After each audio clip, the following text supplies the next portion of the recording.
Merci. On va voir dans la Bible, c'est dans l'Ancien Testament, 2 Rois, chapitre 7. Ancien Testament, 2 Rois, chapitre 7.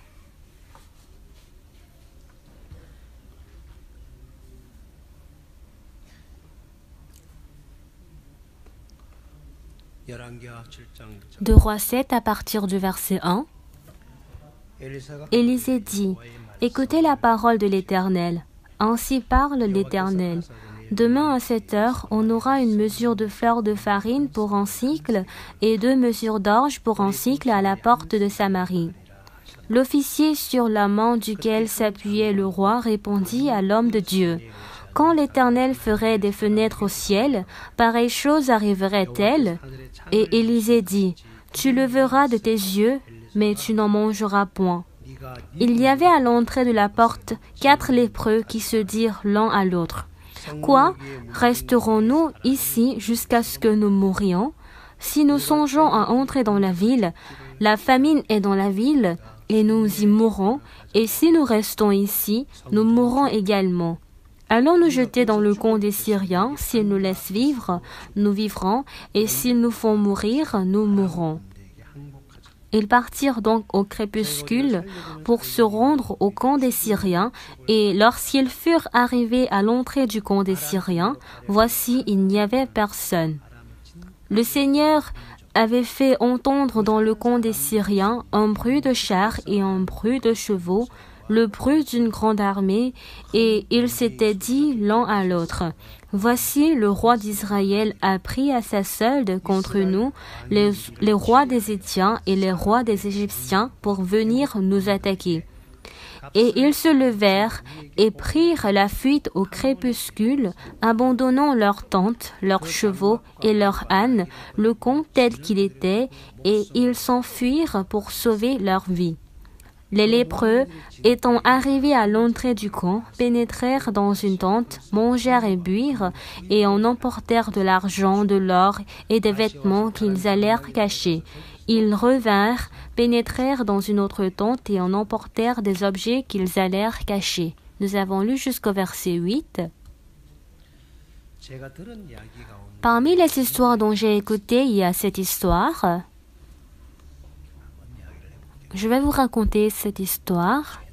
C'est une histoire un peu ancienne. Il y a 2 messieurs nommés Song Si-yeol et Hom-ok. Donc auparavant, il y a l'histoire dont, disons, il y a le lapin et le tigre qui vivent ensemble. Alors, ces 2 personnes sur la partie politique, ils sont des personnes opposées et des ennemis. Puisqu'ils sont différents les uns les autres, chaque fois ils se suffoquent et se calomnient toujours. Afin de toujours donner une nouvelle à sa partie, ils s'ignoraient hardiment et marchaient dessus les uns les autres. Depuis leur enfance, bien qu'ils étaient des amis, mais sur la terre politique, ils se considéraient en tant que des ennemis. Alors sur la partie politique, pour le travail du pays, ils étaient entrés depuis la jeunesse et jusqu'à ce qu'ils ne deviennent vieux en ayant des cheveux blancs, ils ont travaillé ensemble pour le pays.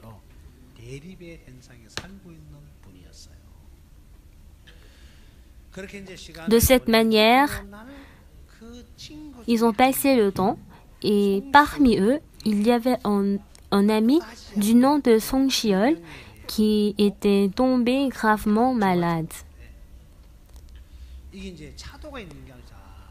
Alors, son corps commençait par ne plus être en forme. Il n'y avait pas d'amélioration, mais sa maladie s'aggravait de plus en plus. Il sentait des difficultés à bouger son corps et il était alors couché. On peut dire qu'il est hospitalisé à l'hôpital. Ne pouvant pas bouger jusqu'à ce qu'on devait s'occuper de lui, son corps était très faible et il était près du chemin de la mort. Le monsieur Hom-ok, qui était son ennemi politique, était à cette époque un docteur de renom et très populaire. Lorsque nous regardons dans Samgukji l'histoire des trois royaumes, il y avait un docteur à cette époque très populaire du nom de Hwata. Chojo à cette époque avait les maux de tête et il souffrait à cause de sa maladie.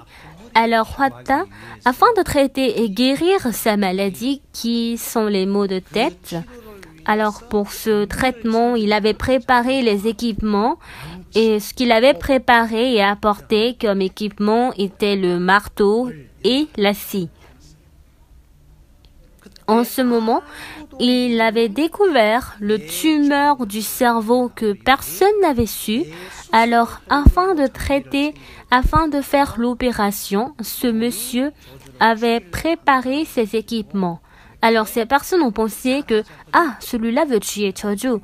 Et c'est ainsi que ce docteur populaire avait disparu. Il était ainsi mort. Avez-vous lu une fois Samgukji? Moi, je n'ai jamais lu.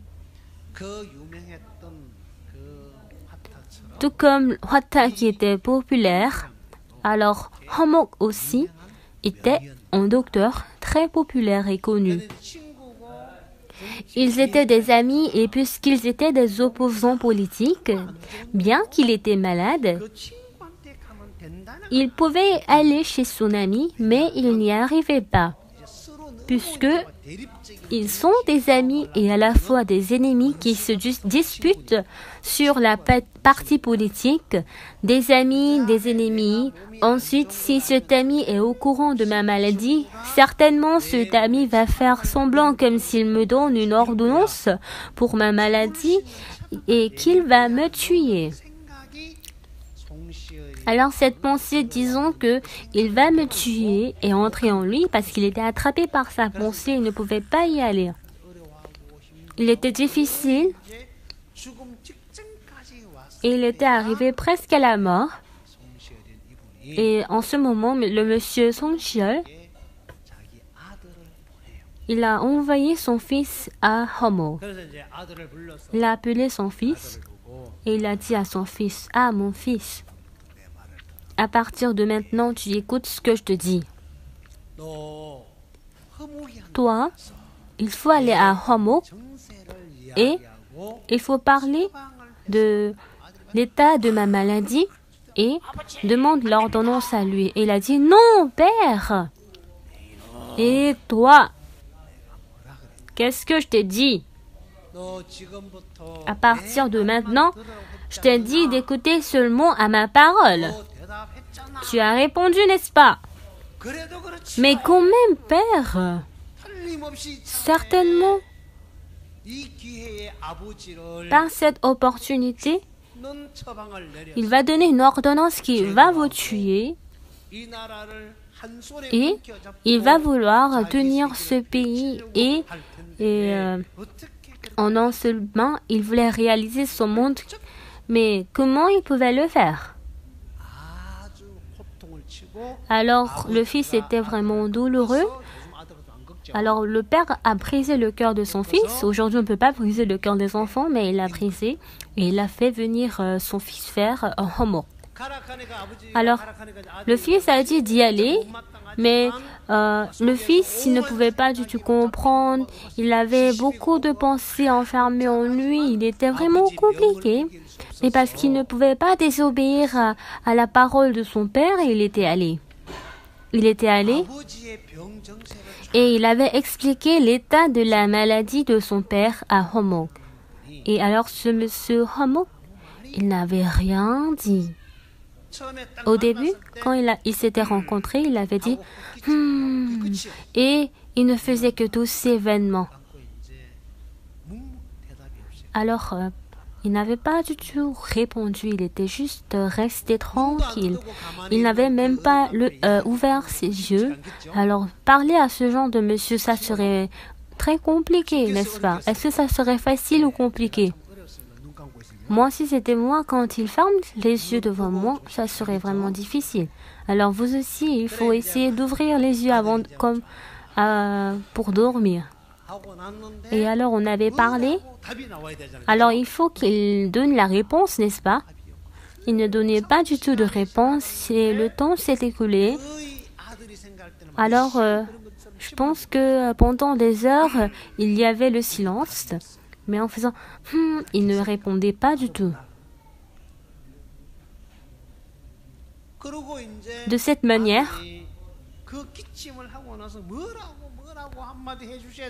après avoir toussé, en fait, ce monsieur allait donner quelques paroles, mais puisqu'il ne donnait pas d'ordonnance, il allait se sentir très étouffé. À cause de cela, il ne pourrait pas du tout dire « mais pourquoi vous ne donnez pas ?» Et après plusieurs temps, dans la bouche de monsieur Hamo,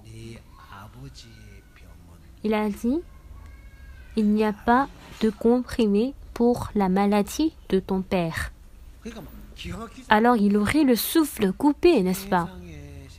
Mais comment? En étant et la réponse qu'il a donnée, il a dit qu'il n'y a pas de comprimé. Alors quand il a dit il n'y a pas de comprimé, il ne pouvait pas dire ah mais monsieur s'il vous plaît, mais parce qu'il était resté les yeux fermés, à quel point il aurait de l'air froid au fils. Alors, le fils, en écoutant qu'il n'y a pas de comprimé, il aurait vraiment la malédiction et la colère dans son cœur. Alors, quand il a pensé que son père allait quitter ce monde, quand il a imaginé cela, ce serait vraiment compliqué. Alors, il y avait plusieurs pensées qui étaient arrivées sur lui. Alors encore, ce monsieur, il a ouvert ses yeux.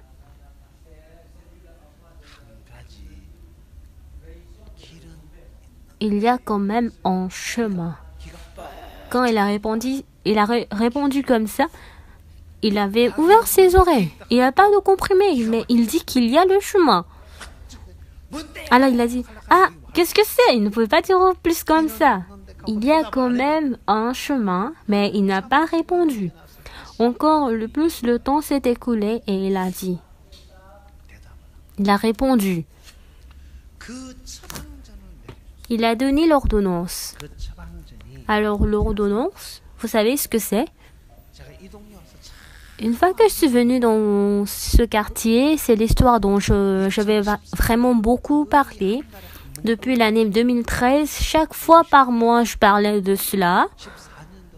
Et en 2014, je parlais beaucoup de ça.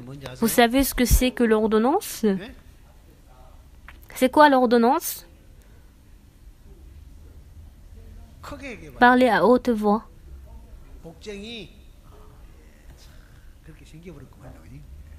Bénédiction, il semble que vous semblez être comme ça. Il a donné comme ordonnance avec la racine de Pulsatilla coreana. Il a demandé de faire la décoction d'herbes médicinales avec le poisson arsenical pour apporter à son père. Alors le fils, quand il a écouté une fois, il avait la colère en lui. Ça, c'est le poison arsenical. Quand il mange ça, il va mourir. Mais il ne pouvait pas du tout parler devant. Ah bon? Ah oui, je savais. Dans son cœur, il ne peut pas exprimer par le visage. C'est vraiment intéressant à l'homme. À l'intérieur, il y a la colère, mais il dit « Bonjour, c'est ça l'homme, n'est-ce pas ?» La belle-fille, elle dit « Ah, la belle-mère, pourquoi elle est toujours vivante, elle ne meurt pas ?» Elle a dit « Belle-mère, je t'ai bien levée. » C'est la salutation que peut faire la belle-fille. Alors la belle-mère aussi, elle a dit « Ah là, cette fille-là, elle est toujours vivante en n'étant pas morte. » Mais après, elle dit « Ah, ma petite fille, est-ce que tu as bien dormi ?» Aujourd'hui aussi, les belles-mères et les belles-filles comme ça, n'est-ce pas? C'est ça, une méthode spéciale pouvant être effectuée par l'homme. À l'intérieur, il y a la colère. Mais vous dites « Ha ha ha !» Et vous dites « Ah, la dette est de milliards. »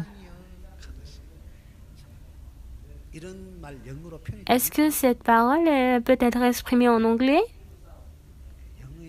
En anglais, je pense pas qu'il y a cette expression.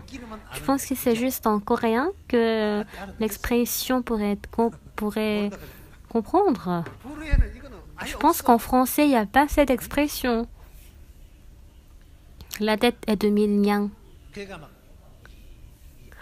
Alors, le fils, à l'intérieur de lui, il y a la flamme.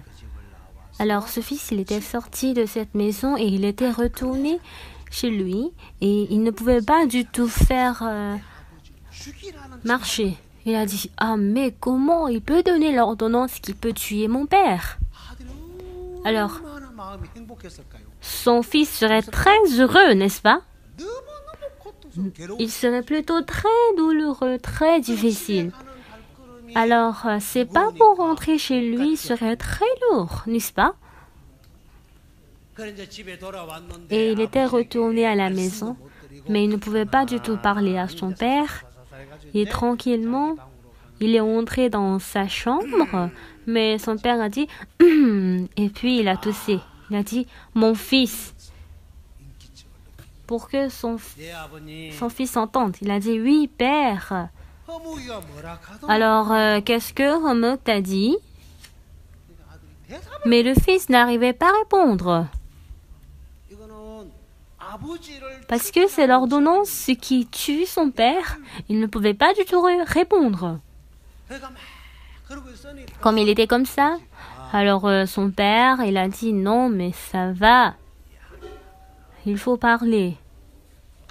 Depuis ce moment, son fils, il a ouvert la bouche et il a commencé par parler, qui était lourd. Il a dit, avec la racine de Pulsatilla coreana, il a demandé de faire la décoction d'herbes médicinales avec le poison arsenical pour t'apporter. Père, mais ça, c'est le poison qui tue, n'est-ce pas? C'est pour cela que je t'ai dit que je ne vais pas y aller. Mais toi, rapidement, cherche de la racine de Pulsatilla pour décoter avec le poison arsenical et ainsi tu me les apportes. Mais père, tais-toi. Alors ce fils, il est parti chercher de la racine de Pulsatilla coreana. Et quand il est parti chercher la racine, est-ce qu'il aurait été très heureux? Parce qu'il doit fabriquer les comprimés qui peuvent tuer son père, il serait tellement douloureux. Mais parce qu'il ne pouvait pas désobéir à la parole de son père, il a suivi la parole de son père pour chercher la racine de Pulsatilla et le poison arsenical. Il doit faire décocter l'herbe, il doit bouillir, mais son cœur était très douloureux. Alors il avait mis ce comprimé dans le vase et était en train de bouillir, mais vraiment, il avait vraiment versé de larmes et ses bois commençaient par se brûler dans le pot de médicaments, l'eau commençait par bouillir et ses larmes aussi tombaient dans l'eau. Maintenant, quand son père boit ce comprimé, il va mourir. Alors ce fils serait très douloureux. Le père a pris ce comprimé. Le fils pensait qu'au moment où son père allait prendre ses comprimés, il allait trembler de la tête aux pieds, sa circulation sanguine allait s'arrêter, ses yeux ne seront pas stables et aurait de l'écume aux lèvres et qu'il allait mourir. Mais quand il a bu ce comprimé, son père était tombé. Il était tombé. Et peu de temps plus tard, son père, qui devait trembler de la tête aux pieds, avoir de l'écume aux lèvres et des yeux pas stables, il était plutôt en train de ronfler et tomber dans un sommeil très profond. Même après 2 jours, il ne s'était pas réveillé. Et ainsi, après 2 jours, son père, il s'était levé de sa place et il a dit « Ah, j'ai bien dormi !» Le vieux qui ne pouvait pas du tout bouger s'était levé et il était assis. Le fils était très étonné. Son père qui devait trembler de la tête aux pieds, avoir de l'écume aux lèvres et des yeux pas stables. Lui qui devait vraiment souffrir jusqu'à mourir en ronflant. Il s'était endormi pendant 2 jours. Oui, il a vraiment dormi. Alors ce vieux, il s'était levé et en se promenant sur la cour, son corps s'était rapidement rétabli. Il a dit « Ah, j'ai bien dormi ». Il s'était promené sur la cour en s'étant levé et son corps s'était rapidement rétabli. Après quelques jours, le père avait vraiment retrouvé la santé et il a préparé un cadeau de tout cœur et il a appelé son fils. Mon fils, apporte ce cadeau à mon ami Homo. Ah oui, père. Le fils, en prenant la boîte de cadeaux, il est parti chercher Homo et il s'est agenouillé et il a versé des larmes et il a fait le témoignage dont on parle aujourd'hui. Ah, je suis une personne qui devait censée mourir. Moi, j'avais eu ce cœur envers vous et je suis venu vers mon père. Et monsieur, docteur, quand tu m'as donné l'ordonnance, disons, de prendre la racine de Pulsatilla scoleriana avec le poison arsenic, je pensais que tu allais donner les comprimés qui vont faire tuer mon père. Alors j'avais eu de la rancune envers vous, disant que vous voulez tuer mon père. Mais,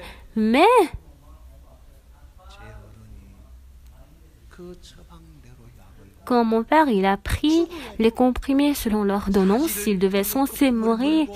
Il devait trembler de la tête aux pieds, avoir de l'écume aux lèvres et des yeux pas stables. Mais pendant 2 jours, il s'était endormi dans un sommeil profond. Mais aujourd'hui, il s'est vraiment très rétabli. Il avait retrouvé la santé jusqu'à ce qu'il était entré dans quelques jours dans le palais. Merci, monsieur. Merci, docteur. C'est moi qui suis erroné. J'avais tort, j'étais méchant. Alors, ce monsieur Homo a frappé le dos de son fils, et il a dit « Mais non, ce n'est pas ça, ce n'est pas ça, jeune homme, ce n'est pas ça. C'est plutôt moi qui suis reconnaissant. C'est moi qui suis reconnaissant. Je suis très reconnaissant parce que tu m'as cru. » Mais qu'est-ce que cela veut dire? Ton père, il m'a cru. Il m'a cru. Quoi? Il a donné cette histoire. Ton père, lorsqu'il n'avait pas vraiment de corps confortable, si on n'était pas des ennemis sur la partie politique, j'allais vraiment me précipiter pour venir vers ton père. Mais sans ton père, il n'aurait pas... Parce que nous étions toujours querellés et nous avons toujours des partis politiques erronés. Alors, quand je lui donne l'ordonnance pour pouvoir traiter sa maladie, alors ton père, il aurait la pensée, disons que si je le prescris, je lui donne l'ordonnance, j'allais lui donner des comprimés qui allaient le tuer. Alors, pendant ces périodes, la maladie de ton père commençait par s'aggraver de plus en plus et il n'avait pas trouvé de chemin. Il n'y avait que de chemin pour mourir. C'est pour cela que ton père t'a envoyé. Alors, il a réfléchi beaucoup et en réfléchissant beaucoup, il aurait trouvé la réponse. En ce moment, le père, non pas en politicien, mais en tant que patient, il est venu envers moi qui suis docteur. C'est pour cela qu'il t'a envoyé pour que je lui donne l'ordonnance. Alors, lorsque ton père t'aurait donné cette parole, tu aurais vraiment de la douleur. Tu ne pourrais pas comprendre ton père, mais quand même, tu es venu jusqu'ici pour me voir. Alors, lorsque tu es venu au début pour me parler, j'ai fait beaucoup de réflexions. Parce que ton père, en souffrant de cette maladie jusqu'à maintenant, quelle était vraiment la douleur et la souffrance? Mais il aurait beaucoup plus de la souffrance de la pensée plutôt que la souffrance du corps. Parce que il était enfermé à sa pensée qu'il ne pouvait pas du tout confier son corps à moi. Il aurait vraiment plus souffert. Mais une chose que j'ai découvert en ce moment, il n'était pas venu en tant que politicien, mais il était venu en tant que patient pour venir chez moi qui suis docteur. C'est pour cela qu'il t'a envoyé. Alors, si il t'a envoyé, j'ai eu cette pensée que cet ami, il me croit. Parce qu'il n'a plus de chemin et de méthode. Alors, il a su que c'était vraiment la seule méthode pour qu'il puisse vivre. Alors, ce qui était vraiment inquiet pour moi, c'est de vraiment savoir si toi et ton père allaient me croire. Mais ce que j'ai découvert, oui, Shiol, il me croit. En tant que docteur, il s'est positionné en tant que patient et il va me croire. C'est pour cela que je t'ai donné cette ordonnance. Alors, le fils, il était étonné. Alors, le fils, le père, vous connaissez ce comprimé, vous avez eu de la douleur, et ainsi, sans avoir de doute, pour ce comprimé, il a accepté pour manger.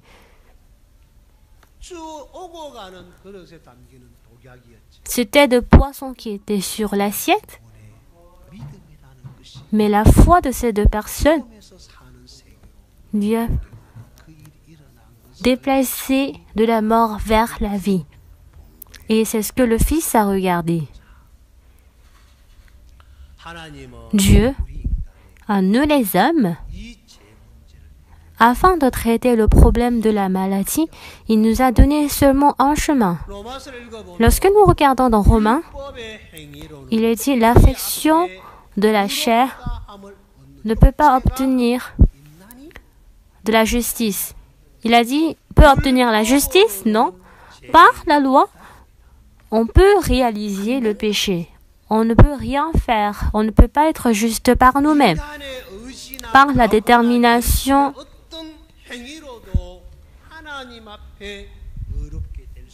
quelles que soient nos œuvres, on ne peut pas devenir juste devant Dieu. Jésus-Christ, à travers la foi, ce problème peut résoudre. Dieu, à nous, afin de traiter le problème du péché, il nous a donné l'Ancien et le Nouveau Testament, n'est-ce pas? Si vous mélangez correctement l'Ancien et le Nouveau Testament, vous pourrez vivre, n'est-ce pas? Si vous bouillez correctement et que vous défectez, vous pourrez vivre. Dans l'Ancien Testament, on nous dit de pratiquer les commandements, mais Jésus-Christ nous dit de ne pas faire. Alors qu'est-ce que nous devons croire? On est mélangés, n'est-ce pas? Est-ce que c'est ça? Alors qu'est-ce qu'on doit faire? La parole, il suffit de croire. Alors, cette parole, pourquoi on ne peut pas croire à cette parole? À cause de la pensée. C'est la pensée qui nous fait ne pas croire. Qu'est-ce que c'est que la foi? La foi, suivez-moi. La foi est de se méfier totalement. Répétez après moi encore une fois. La foi est de se méfier totalement. Ici, la pensée du fils de Song Sheol n'était pas du tout nécessaire. Est-ce que c'est ça? L'ordonnance donnée par le docteur populaire Homok, s'il suit cette ordonnance, est-ce qu'il va vivre ou pas? Parce que Homok, il est le docteur populaire. En tant que docteur, il a donné l'ordonnance à son patient. Mais s'il y a la pensée qui est mélangée au milieu, on ne peut pas du tout suivre, on ne peut pas du tout ne pas suivre. Et c'est pour cela qu'on est toujours attaché avec beaucoup de douleur. Dieu, il est le docteur populaire. La parole de Dieu est vivante et nous sauve. Selon l'ordonnance de la parole, lorsque nous acceptons, quel que soit le péché, quelle que soit la méchanceté, les manquements et sans situation, si nous acceptons cette parole, selon la parole, lorsque nous acceptons cette parole, nous pourrons certainement vivre. Mais si il y a la pensée qui nous empêche de pouvoir accepter cela, qui nous rend difficile dans la souffrance, c'est la pensée qui nous conduit de cette manière. Est-ce que je peux suivre à ce pasteur? Est-ce que cette parole est la vérité? On est en train de se douter. Alors pourquoi vous ne pouvez pas mener la vie spirituelle? Parce que dans l'ordonnance, qu'est-ce qu'il est dit? Il suffit d'accepter l'ordonnance telle qu'elle, mais parce qu'on n'arrive pas à accepter, on est dans les difficultés. Est-ce que c'est pas trop mystérieux?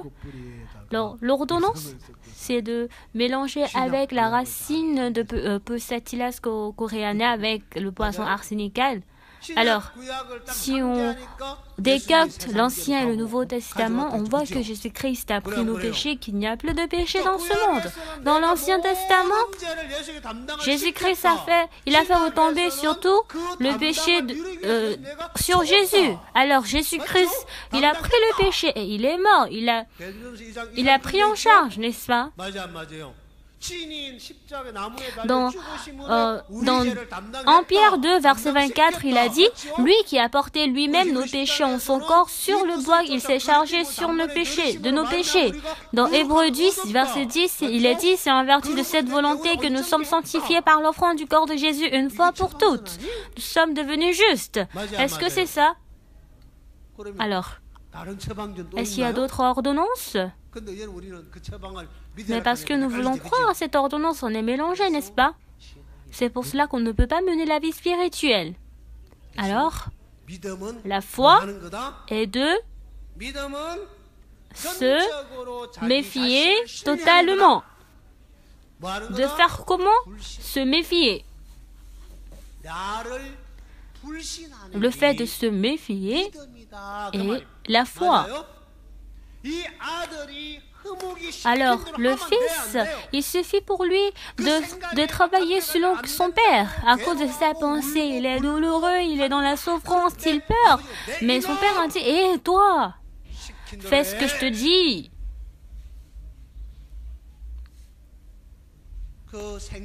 Il a abandonné cette pensée et lorsqu'il a suivi selon ce que son père a dit, son père a pu vivre. Et en suivant cette ordonnance, s'il n'avait pas du tout suivi cette ordonnance, son père allait mourir. Alors dans la Bible, Dieu à travers Jésus, il nous a accomplis de tous les péchés et il a affirmé que nous sommes justes, nous sommes saints. Alors si nous croyons pas à cela, où est-ce qu'on va aller? On va vers la mort. On doit aller en enfer. Est-ce que c'est ça? Et de là, Dieu nous a relevés de la mort, de la destruction, du jugement.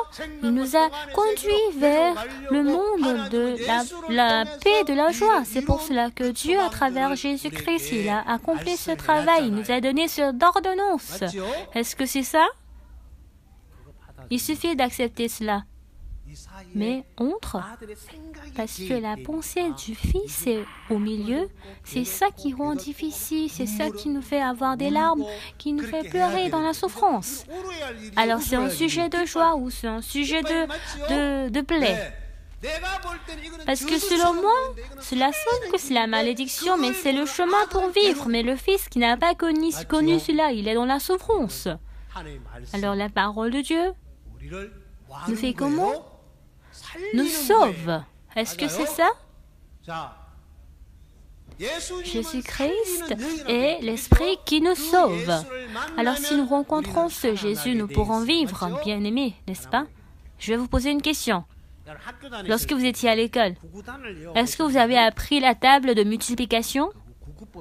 Vous avez appris la table de multiplication. Est-ce que vous avez appris par cœur? Vous connaissez très bien? Alors je vais vous poser une question. 2 plus 2. 2 plus 2 égale 5, n'est-ce pas? Monsieur Yo, est-ce que 2 plus 2 égale 5? Oui, il a dit oui. Il faut bien étudier comme lui, d'accord? 2 plus 2 égale 7, n'est-ce pas? Il a dit oui, c'est ça? Vous, c'est faux? Pourquoi? 2 plus 2 n'est pas 7?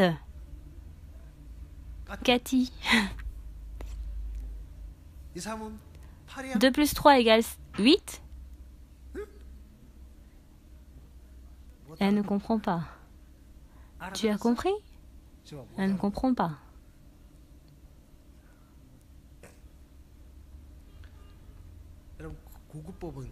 La table de multiplication, il suffit juste de croire telle qu'elle et on peut trouver la réponse.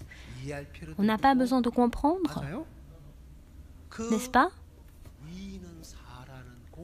Si nous acceptons et nous appliquons la formule disant 2 plus 2 égale 4, alors on ne peut plus trouver de complications dans les mathématiques parce qu'on peut trouver la réponse, bien aimé. Alors c'est ça. Alors qu'est-ce que c'est que la loi de la vie spirituelle? C'est la parole. Si on fait selon la parole, certainement, elle pourra s'accomplir. Bien aimé, n'est-ce pas? La parole de Dieu est la vérité. Alors si nous faisons selon la parole, la vie spirituelle peut marcher telle qu'elle.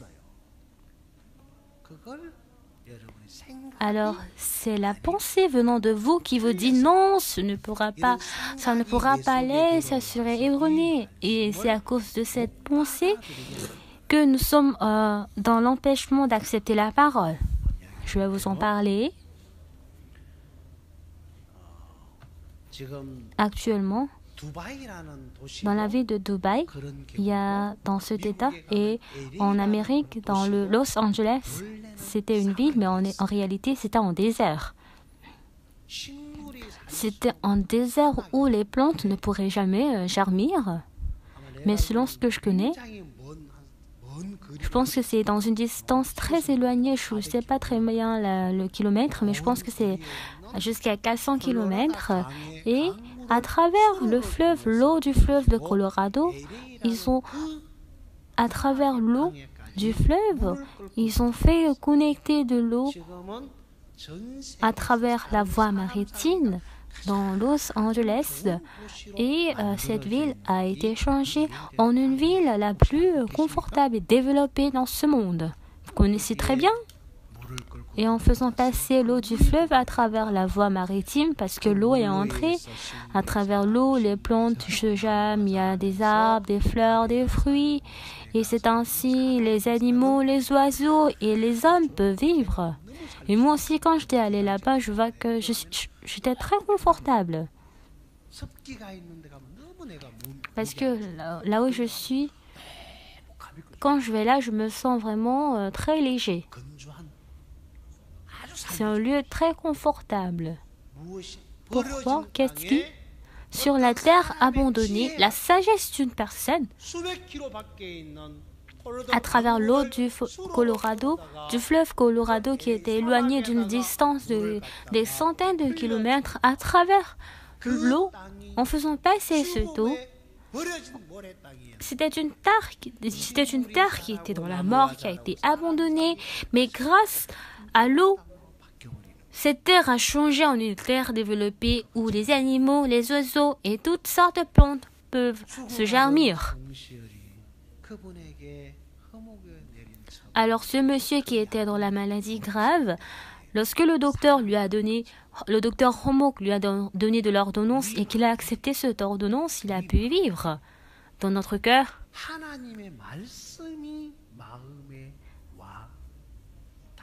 celui qui a accepté la parole de Dieu, son cœur change. Je vais vous raconter cette histoire. C'est une histoire dont j'avais parlé. Alors, dans ce monde, il y a beaucoup d'organismes. Et dans cet organisme, il y a des microbes qui peuvent les décomposer. Et par contre, d'autres microbes qui peuvent les fermenter. Alors, les microbes qui décomposent sont des colibacilles ou des bacillus subtilus ou des microbes butanoïques. Ils sont ainsi des microbes de décomposition. Alors, s'il y a de l'eau remplie s'il y a du lait qui est rempli dans un grand réservoir, tout comme cette chapelle, et que dans ce lait, une personne a jeté une goutte de colibacille. Je ne sais pas qui a mis, mais je pense que c'est Cathy ou je ne sais pas. Si on met une goutte de colibacille, alors ce lait qui est rempli dans le réservoir, comment il serait changé? Est-ce qu'il pourrait changer en yaourt? Il sera décomposé. Selon le temps, je ne sais pas quelle est la différence, mais une fois que le microbe entre dans le lait, il décompose, il fait son travail. Quel travail il fait? Il décompose toutes sortes de protéines qui se trouvent dans le lait pour décomposer ce lait. Alors, il fait le travail de décomposer, de faire pourrir. Mais au contraire,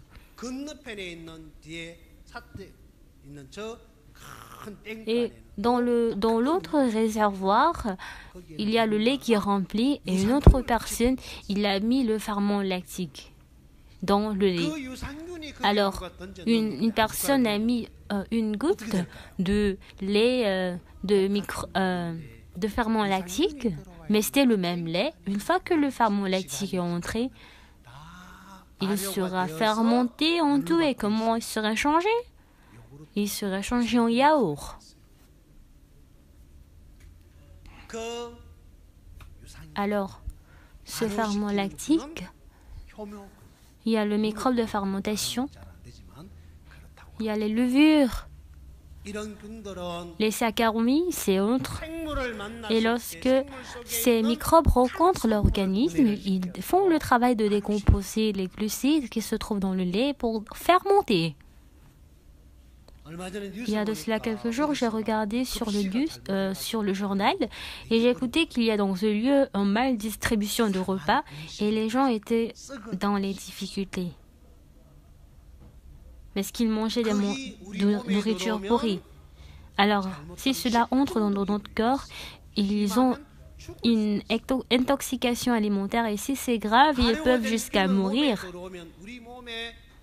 Alors, si nous avons le microbe de fermentation dans notre corps, nous pourrons être en bonne santé. Alors, cette vie,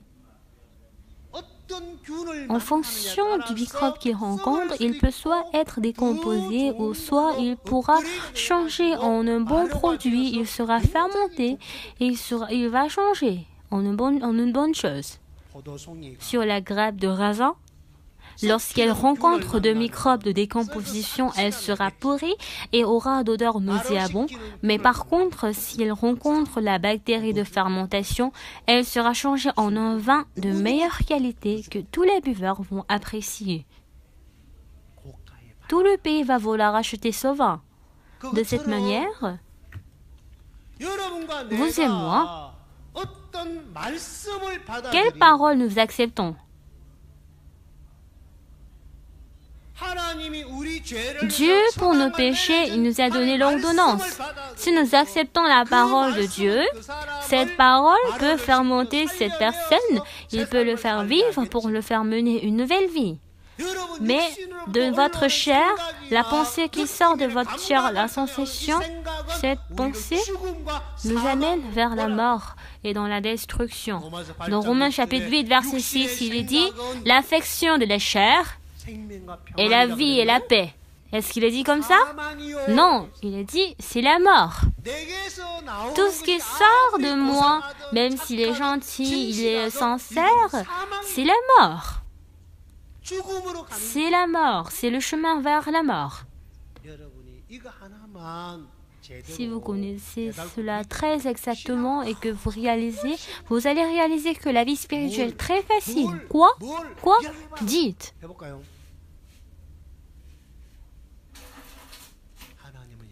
Dieu a dit comme ça. En regardant l'homme, il a dit, le cœur est tortueux par-dessus tout et il est méchant.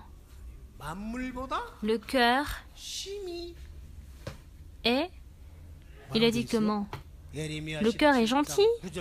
Jérémie 17, verset 9. Il a dit, le cœur est gentil. Non, le cœur est tortueux par-dessus tout et il est méchant. Le cœur de qui? C'est le cœur de l'homme. Ah, je suis une personne erronée. Je suis tortueux. Je suis pourri. Alors, je suis pourri, je suis méchant. Moi qui suis méchant, qu'est-ce que je dois faire et qu'est-ce que je peux faire? Alors, je suis une personne qui suis pourrie, alors pourquoi je dois être mécontent? Parce que je suis déjà une personne tortueuse.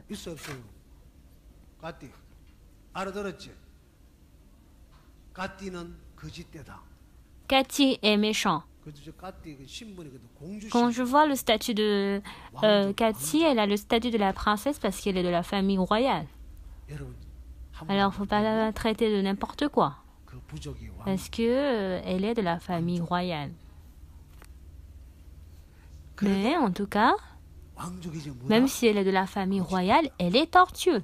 Elle est méchante, elle est pourrie. Alors Dieu, en regardant l'homme, il a dit qu'il est méchant, qu'il est tortueux. Moi, je mène une vie méchante. Alors, si je suis une personne méchante et à moi qui suis méchante, si on me dit que je suis méchant, pourquoi je dois être en colère? Parce que je le suis déjà. Si à l'homme, on lui dit qu'il est homme, est-ce qu'il va être en colère? Si on dit à l'homme qu'il est un bête, il va être en colère. Mais si on dit à l'homme qu'il est un homme, pourquoi on doit être en colère? Parce que nous sommes méchants. Depuis que vous êtes né et que jusqu'à maintenant, vous n'avez que mené une vie méchante. Mais on ne vous a pas enseigné que vous êtes méchant, on vous a trompé. Ah, tu es précieux, tu es intelligent, tu étudies très bien, tu as de bonté.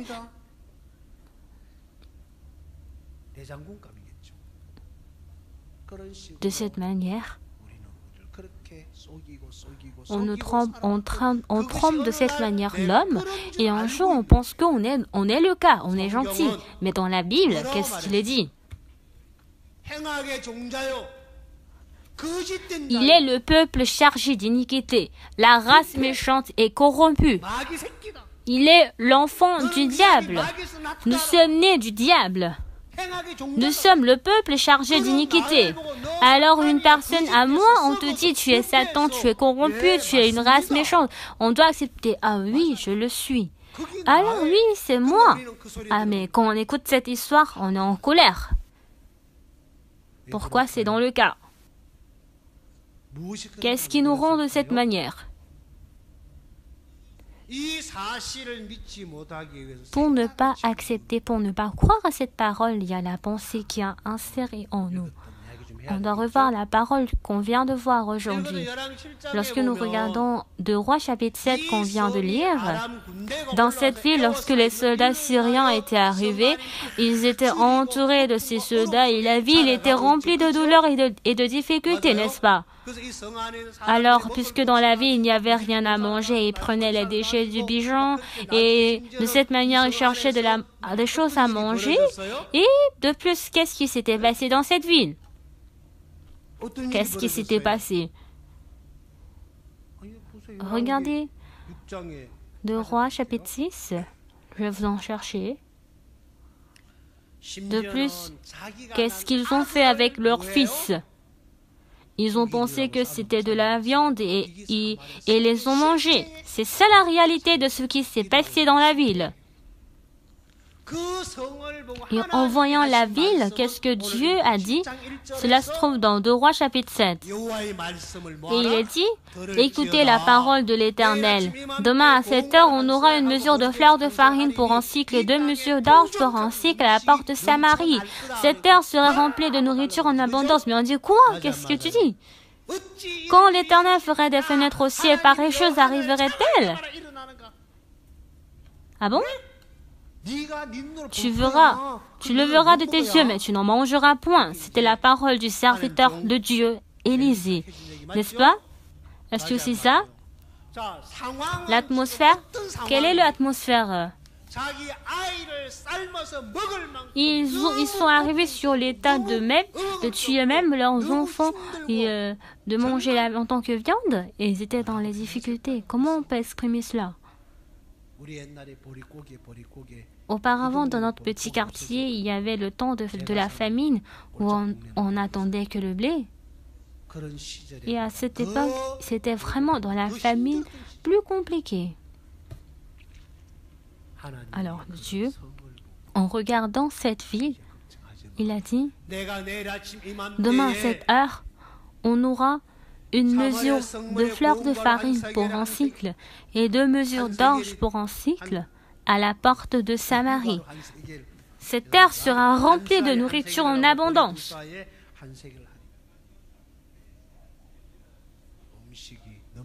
Il est dit que la ville serait remplie de nourriture. L'officier sur la main duquel s'appuyait le roi répondit à l'homme de Dieu, quand l'Éternel ferait des fenêtres au ciel, pareille chose arriverait-elle?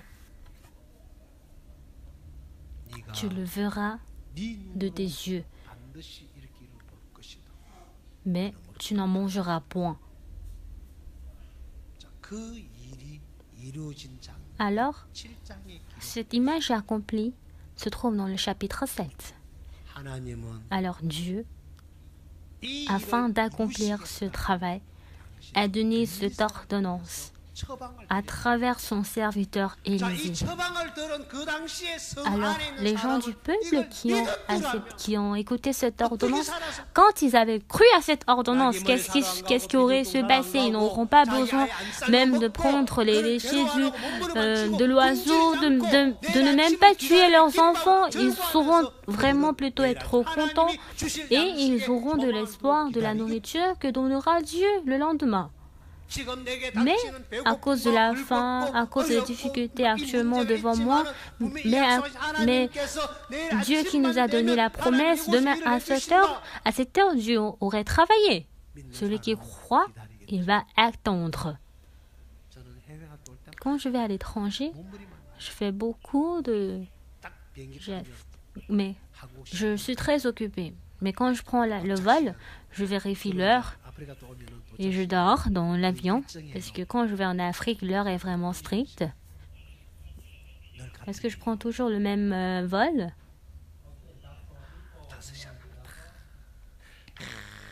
Je vois, il n'y a que 30 minutes qui est placé. Quand est-ce qu'on va arriver à destination? Parce que quand je prends le vol, je dois être jusqu'à à peu près 24 heures. Je ferme les yeux, je dors, j'ouvre les yeux, je dors, après je me réveille. Bien que le temps passe, bien que le temps ne semble pas passer, mais le temps passe. Le temps passe et cet avion atterrira à l'aéroport de Incheon. Alors il suffit d'attendre. Moi je crois à cela. Je ne sais pas où est-ce que le vol est en train d'aller, mais il est en train de voler. Il est en train d'aller. Alors dans l'avion, je dors, je mange, je prends de la boisson, je dors, je m'amuse, je fais tout cela. Mais le vol, l'avion, où est-ce qu'il est en train d'aller? Il est en train de prendre le chemin pour aller à l'aéroport de Incheon. Quoi que je fasse, l'avion, il est en train d'y aller. Une fois que je suis assis dans l'avion, je dors, je mange, je bois du boisson et que je m'amuse. Mais l'avion arrivera à destination qui est l'aéroport de Incheon. C'est la promesse, c'est selon la promesse. Selon l'emploi du temps, selon la promesse, à telle heure, je vois que l'avion est arrivé. Parce que je crois à cela.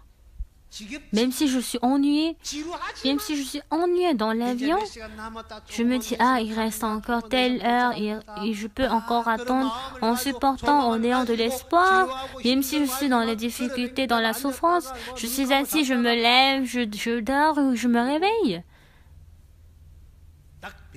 Mais une fois que l'avion est atterri, on enlève les ceintures de sécurité, mais même si personne ne le dit, toutes les personnes se lèvent. Ce n'est pas moi seulement qui me lève.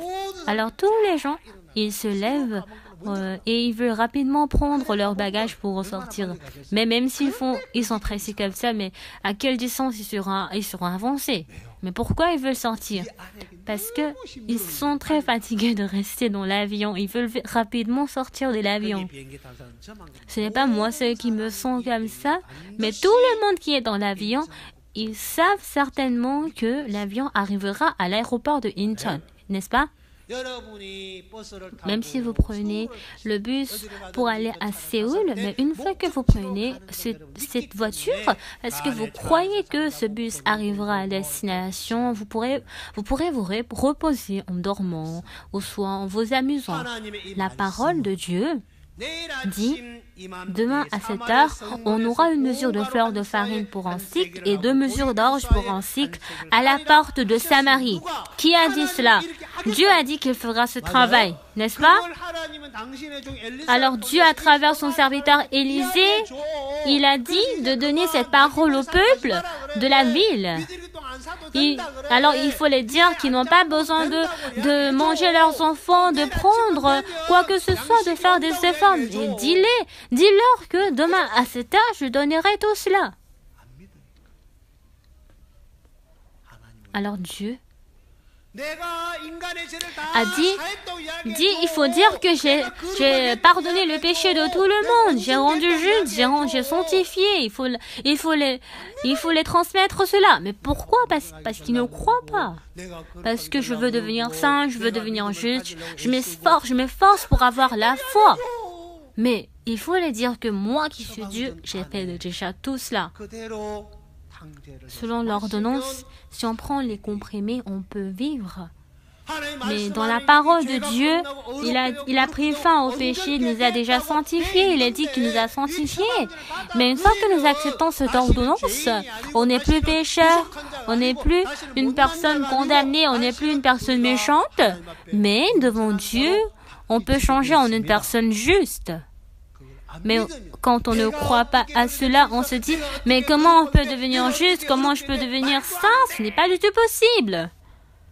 Ça, c'est votre pensée. La pensée du fils de Song Shiol, il a dit, ah, quand il mange cela, il va mourir. Mais la prescription de son père, c'est, disons, il a cru que quand il mange cela, il va vivre. Notre pensée, il semble que ce n'est pas le cas, mais la parole de Dieu dit, quand tu prends cela, tes péchés seront pardonnés. C'est pour cela, la vie spirituelle est de se méfier totalement. Alors pour faire cela, il faut accepter la parole, complètement la parole, et c'est ainsi que la foi s'accomplit. N'est-ce pas, bien-aimés?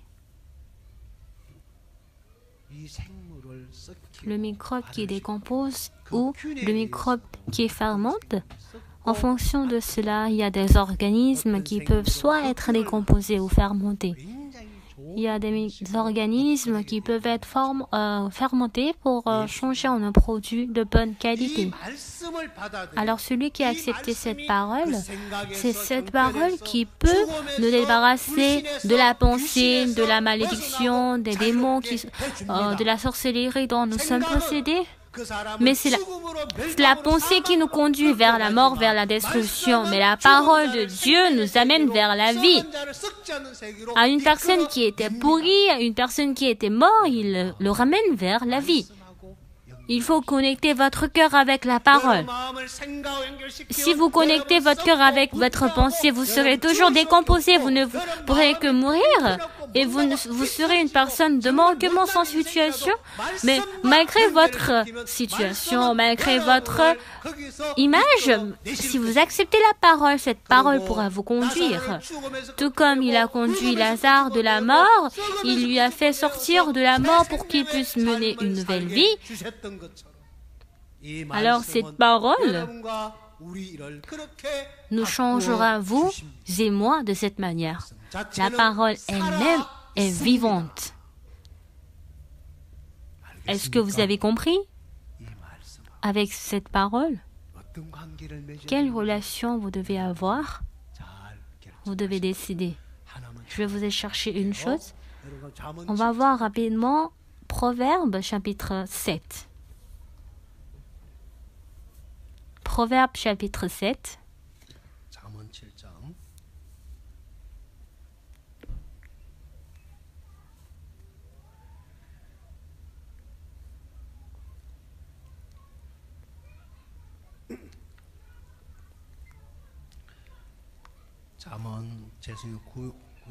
Ancien Testament, Proverbe chapitre 7, à partir du verset 1. Mon fils, retiens mes paroles et garde avec toi mes préceptes. Observe mes préceptes et tu vivras. Garde mes enseignements comme la prunelle de tes yeux. Lis-les sur tes doigts, écris-les sur la table de ton cœur. Dis à la On va lire ensemble le verset 4, ensemble. Dis à la sagesse, tu es ma sœur, et appelle l'intelligence ton amie, pour qu'elle te préserve de la femme étrangère, de l'étrangère qui emploie des paroles doucereuses. Qu'est-ce que Dieu a dit?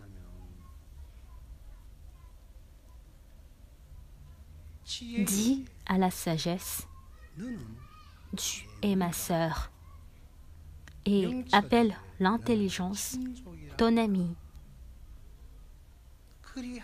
pour qu'elle te préserve de la femme étrangère, de l'étrangère qui emploie des paroles doucereuses.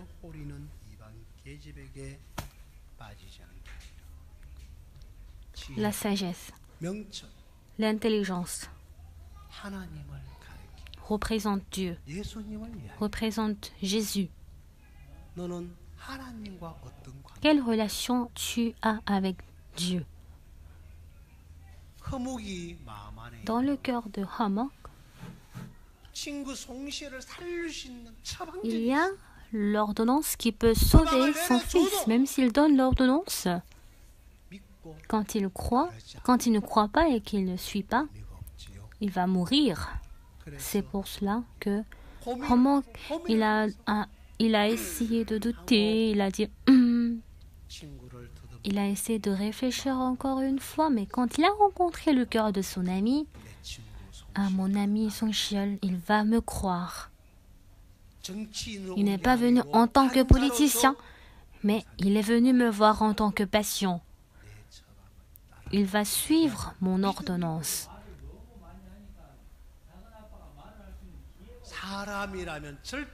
Par l'homme, il a donné l'ordonnance que l'homme ne pourra jamais accepter. La Bible n'est pas un livre que l'homme peut comprendre. Par votre connaissance, par votre sagesse, vous ne pourrez pas du tout comprendre la parole de la Bible. Cette parole, acceptez juste cette parole. Alors, vous, lorsque vous vous méfiez, je suis erroné, ce n'est pas moi. Et en ce moment, lorsque cette parole entre dans votre cœur, cette parole pourra vous changer pour que vous puissiez mener une nouvelle vie. Bien-aimés, cette sagesse et cette intelligence, votre relation, j'aimerais que vous ayez cette relation avec Dieu. Le Seigneur, Dieu, doit être mon Dieu, a sauvé Lazare de la mort. Alors cette parole, lorsque la fille de Jairus, elle était morte à travers la parole, il a sauvé, il a fait vivre la fille de Jairus. Le malade de 38 ans, il lui a dit lève-toi et marche, tout comme sa parole lui a fait marcher. Alors cette parole, acceptez cette parole dans votre cœur. Quelle que soit la pensée, votre justice, même si vous êtes dans cet état, la parole pourra vous guider de là. Alors, avec ce Seigneur, j'aimerais que vous puissiez mener la vie. Merci. Au revoir.